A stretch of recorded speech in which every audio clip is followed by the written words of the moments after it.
Junji Ito é reconhecido mundialmente como sendo um dos maiores autores de terror da atualidade, e muitos até mesmo consideram como o maior do meio dos mangás / quadrinhos em atividade. No entanto, o que realmente diferencia um grande autor dos outros milhares que existem pelo mundo é a sua capacidade de criar histórias incríveis, até mesmo fora da sua zona de conforto, a qual eles são tão aclamados. E é justamente uma dessas histórias de Junji Ito que eu trago para vocês aqui hoje. No vídeo de hoje eu lhes trago a história One Shot Suave Adeus, que é a história mais triste e emocionante do mestre do terror japonês, pelo menos na minha opinião. E isso tudo depois da vinheta.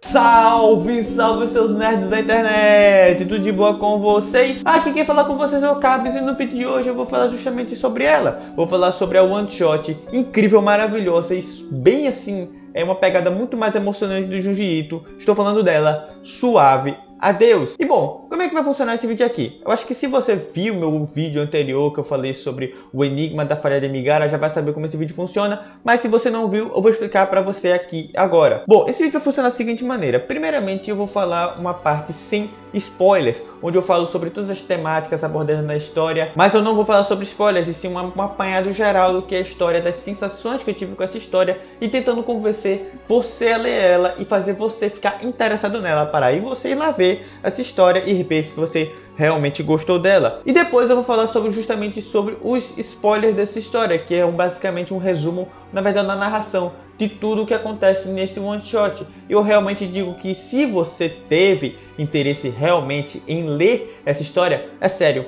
vai procurar ela, porque ela realmente é uma história muito boa, e realmente não veja lá a parte que eu falo com spoilers, que por mais que eu vou falar aqui nesse vídeo, quando você lê, quando você experimenta a história, tem as sensações, você vê lá, absorve tudo que acontece, é realmente algo diferente que eu não consigo simplesmente colocar em palavras, e é algo que você realmente só consegue sentir lendo. Mas antes de tudo, já tem aquele ritual básico de sempre, né? Já vai deixando o seu like aí, se inscreve no canal e ativa o sininho. Vídeos novos aí praticamente toda nova semana. Essa semana agora não teve, porque realmente teve umas coisas na minha vida pessoal que tinha que ter mais prioridade do que gravar vídeos no YouTube. Mas agora eu tô voltando aqui, já tenho um roteiro pro próximo vídeo, inclusive. Na verdade, eu tenho que terminar, tô dando a procrastinar na massa. Mas chega de enrolação e vamos logo para o que interessa. Vamos falar sobre a One Shot Suave Adeus, que para mim sim é uma das melhores histórias de Junji Ito e é uma história muito emocionante do mestre do terror japonês, e que também é uma história bastante diferente do que ele normalmente faz.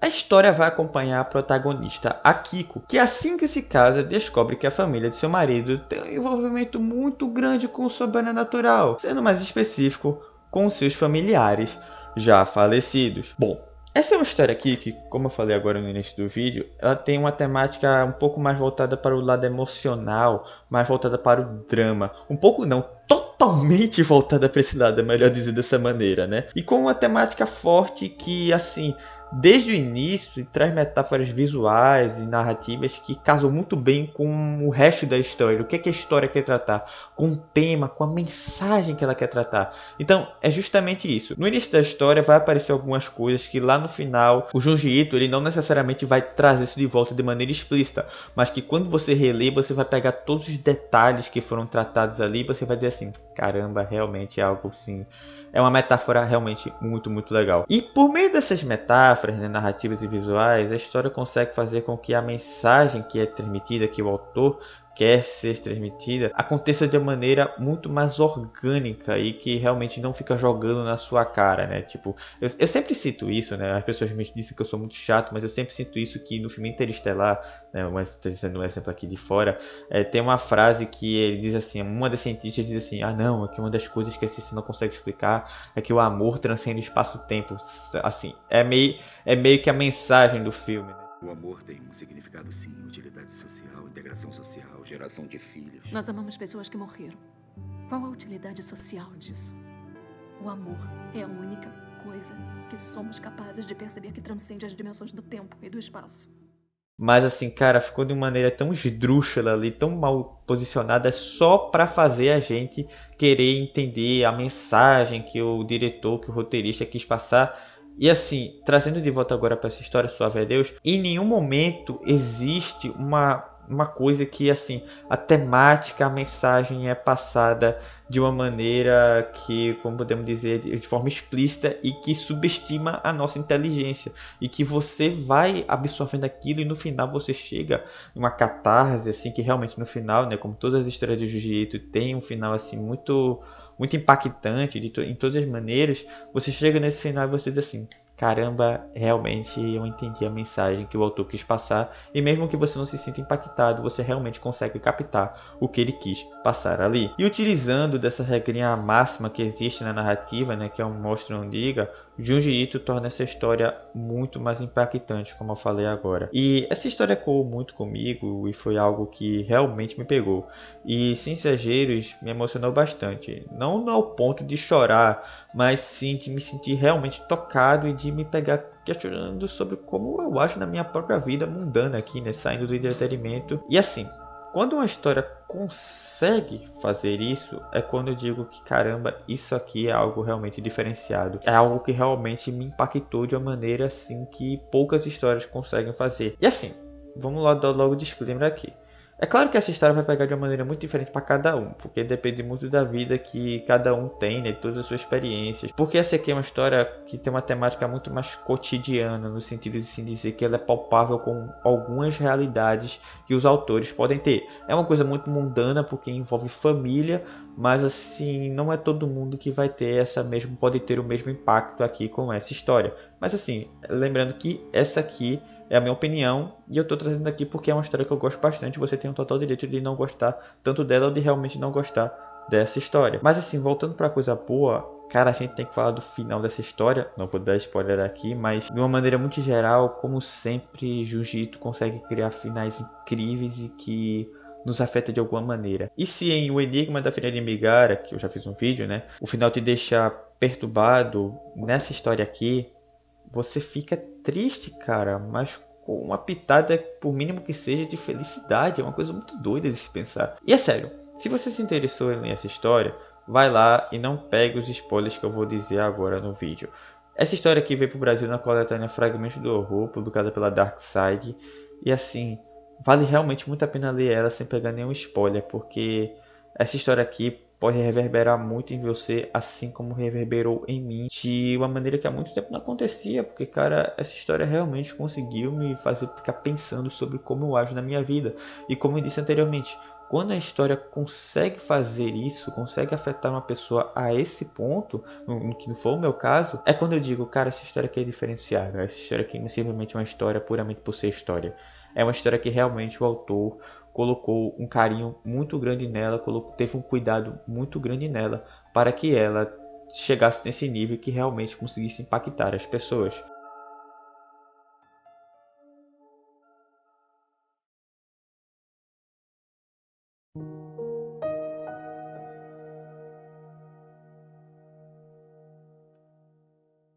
A história começa com uma lembrança antiga da protagonista, uma lembrança que ela nunca consegue esquecer e que constantemente a acomete nos momentos mais inoportunos. Acho que o que eu tenho mais medo nesse mundo é perder meu pai. Minha mãe faleceu quando eu ainda era pequena. Quando eu era criança, às vezes eu tinha pesadelos em que meu pai morria. Papai dizia que nunca ia morrer, mas mesmo assim eu não conseguia esquecer. Uma vez sonhei que meu pai tinha virado um brinquedo. No começo, eu o tratava como um tesouro, brincava todo dia, mas depois eu o deixei esquecido, e depois de muito tempo, o brinquedo simplesmente desapareceu. Depois disso, a história pula para vários anos no futuro, para o casamento de Akiko, que foi realizado da forma tradicional japonesa. No entanto, diferente de seu noivo, que sempre a tratou bem, a sua nova família a trata com bastante indiferença e frieza. E a única que a trata com dignidade é a irmã mais nova de seu marido, Yuka, que tem um comportamento bastante deslocado de todo o resto da sua família. E enquanto o jovem casal andava pela casa, Makoto, o marido de Akiko, apresentou-a aos seus bisavós, que tinham expressões estranhas e também eram bem deslocados do restante da família. Depois de algum tempo, Akiko ainda não consegue se entender com a família de Makoto, e por isso decide explorar mais aquela enorme casa para a qual tinha se mudado. E em seus corredores, ela viu algo que, até aquele momento, só existia nas histórias fantasiosas contadas para assustar as crianças. Na sua frente, uma alma, um fantasma, estava encarando-a, com um corpo tão translúcido que poderia até mesmo se ver através dele. Ao cair no chão assustada, Akiko pede ajuda para os bisavós que estavam no quarto ao lado, mas ela percebe que eles, assim como aquela figura fantasmagórica, também tinham seus corpos opacos, sendo até mesmo capaz de se olhar através deles. Após presenciar esse evento deveres bizarro, Akiko vai conversar com seu marido, que ao contrário de sua esposa, está calmo e explica para ela o que havia acabado de acontecer. Ele explica que aquelas aparições eram de seus antigos familiares que já tinham falecido, mas que não eram fantasmas, e sim imagens póstumas. E eles estavam opacos daquela maneira, pois em pouco tempo iriam desaparecer. Akiko fica incrédula com tudo aquilo. Afinal, era algo extremamente absurdo para a realidade em que vivia até o momento. Porém, no dia seguinte, acontece algo que a faz acreditar em tudo o que seu marido tinha falado no dia anterior. O avô de Makoto havia falecido e todos os membros da família Tokura haviam se reunido para o seu velório. Antes da cerimônia começar, Akiko se encontra brevemente com seu pai, trocando não mais que algumas palavras com seu ente querido. E, em silêncio e com uma expressão de pesar no rosto, ela observa ir embora. Durante a cerimônia, Akiko presencia mais um evento fantástico que envolve aquela família. Todos os familiares do falecido se concentram em uma reza estranha e exagerada, conseguindo, milagrosamente, fazer com que a imagem do falecido aparecesse diante deles, deixando Akiko novamente incrédula com aquele evento. Depois da cerimônia, seu marido conversa melhor com ela, que lhe explica em detalhes o que tinha acabado de acontecer. Seu avô não tinha revivido e nem virado fantasma. De um ponto de vista científico, ele sequer existia mais. Os vivos poderiam trocar algumas palavras com elas, mas as imagens póstumas nunca respondiam o que era esperado. Com o passar do tempo, essas imagens iam ficando cada vez mais borradas, e até sua existência começa a fraquejar. E, depois de 20 anos, elas desaparecem completamente, não importando o quanto os familiares rezem pela sua volta. Nessas 2 décadas de convivência, a família poderia se acostumar com sua morte e não sofrer mais com ela. E, segundo Makoto, 20 anos é mais do que o suficiente para dizer adeus a um ente querido. Então, após ouvir tudo isso em silêncio, Akiko faz um pedido um tanto ousado para seu marido. Ela pergunta se era possível se, quando seu pai morresse, uma imagem póstuma dele poderia ser feita. Makoto diz que já esperava por isso, mas que deveria primeiro pedir permissão aos seus pais.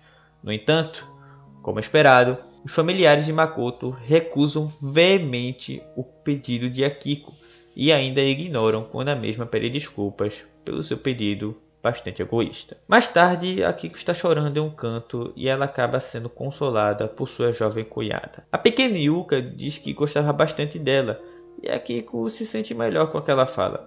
Porém, ao prestar um pouco mais de atenção no rosto da menina, Akiko percebe uma coisa bastante intrigante e surpreendente. Yuka, a sua cunhada, também era uma imagem póstuma. Ao questionar novamente seu marido, ele responde que Yuka já havia morrido 10 anos atrás por causa de uma doença, e era por isso que sua imagem estava começando a desaparecer. Um pouco depois, e em outro lugar da casa, Yuka está conversando com sua mãe, pedindo para que ela perdoasse Akiko, e dizendo veementemente que ainda amava muito sua própria mãe. Yuka ainda diz que não queria se casar e queria ficar para sempre ao lado de sua figura materna. Ela queria estar para sempre ao seu lado. E a sua mãe chora. Chora pois sabe que, por mais tempo que se passe, por mais tempo que tente se acostumar, ela nunca vai suportar a dor de ter perdido a sua própria filha tão cedo. Assim, 8 anos se passam e várias imagens póstumas desapareceram, tão antigas quanto a própria casa, tão antigas que nem mesmo existiam mais pessoas para que sofressem com sua ida permanente. Akiko, depois de ter participado de tantas cerimônias para a criação de imagens póstumas, acabou se tornando parte da família Tokura.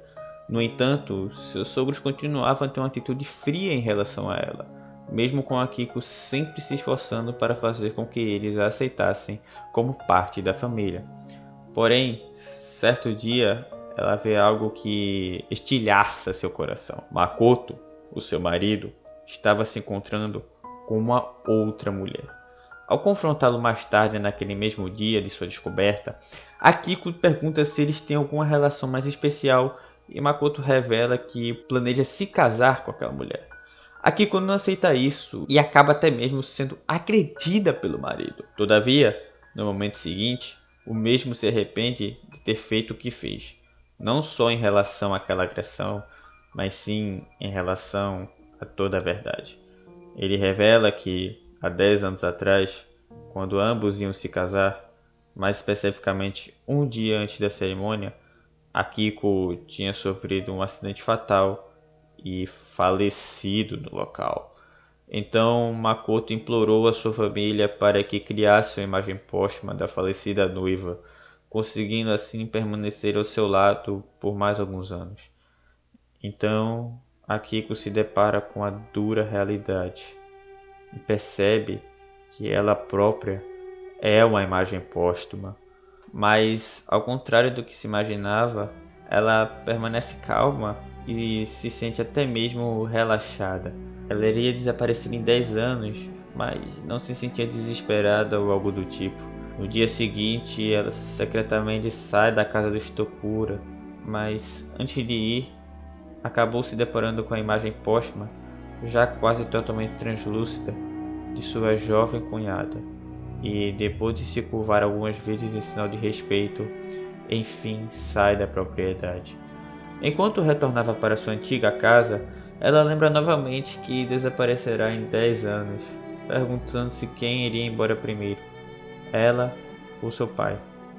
E ela toma a conclusão de que realmente gostaria de ir primeiro.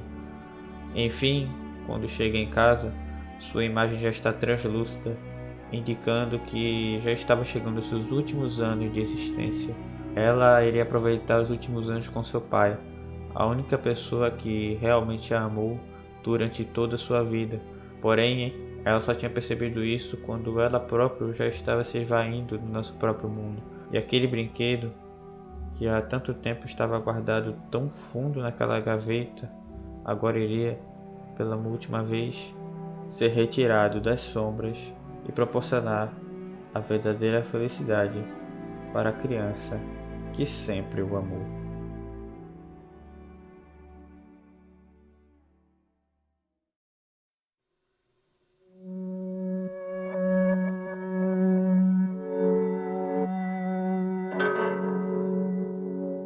E bom, essa foi a história Suave Adeus do Junji Ito, como eu disse antes, presente na coletânea Fragmentos do Horror, que tem, se não me engano, mais 7 histórias, e essa aqui é, sim, pra mim, é a melhor história dessa coletânea.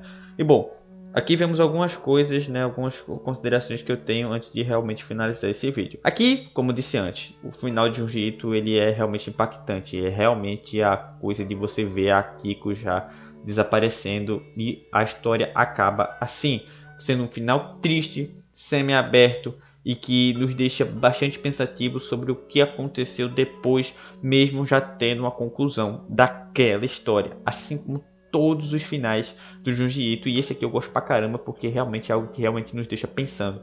É uma história triste, que espelha a nossa realidade, nos fazendo realmente querer aproveitar o tempo que nos resta com nossos entes queridos, ao invés de só pensar em suas mortes no fim de nossas vidas, ao invés de só pensar no final e realmente aproveitar o caminho até lá, que a gente começa a ver algumas coisas como, por exemplo, coisas que tão banais que a gente se importa com o nosso dia a dia, coisas que vão estar para ir para sempre, mas que O que realmente importa é o que está ao nosso redor, é o que nossos entes queridos, as pessoas que a gente gosta, e não ficar pensando só, meu Deus, e quando essa pessoa for embora, só que hoje em dia você trata ela de uma maneira assim, bem errada, vamos dizer assim, né? Entre muitas aspas, estou dizendo aqui, você realmente não aproveita o que é para aproveitar com essa pessoa enquanto ela está viva, porque assim, no final só vai existir memórias do que uma vez já foi, assim como é usado também nessas imagens póstumas, né? A gente sempre tem a imagem dessas pessoas na nossa mente, mas a gente nunca mais vai conseguir conversar com elas, vai conseguir brincar com elas, vai conseguir se divertir com elas. Só vão ser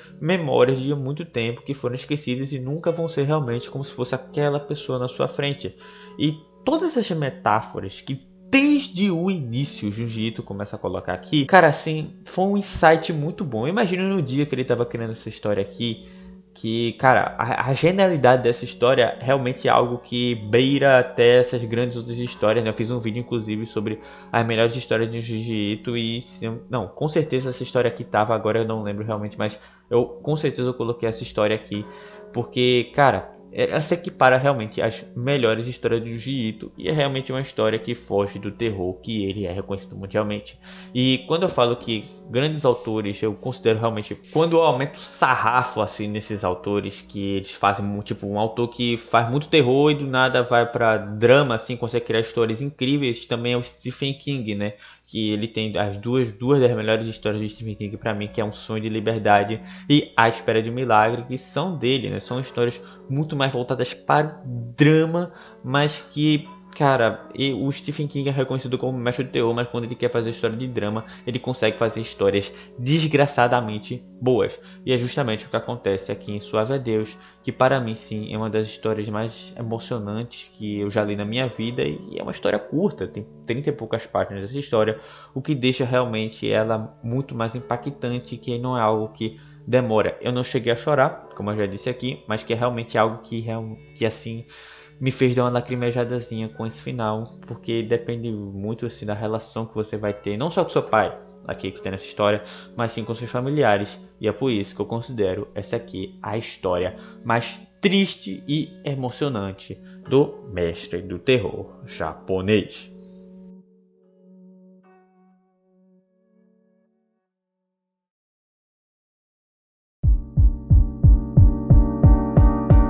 Então é isso, pessoal, espero que vocês tenham gostado do vídeo. Se gostou aí, deixa o like aí, se inscreva no canal e ative o sininho. Vídeos novos praticamente toda nova semana aí, sempre que eu tiver tempo para editar e sempre que eu tiver ideias novas para editar. Então é isso, pessoal, valeu por ter chegado no final do vídeo, falou e fui!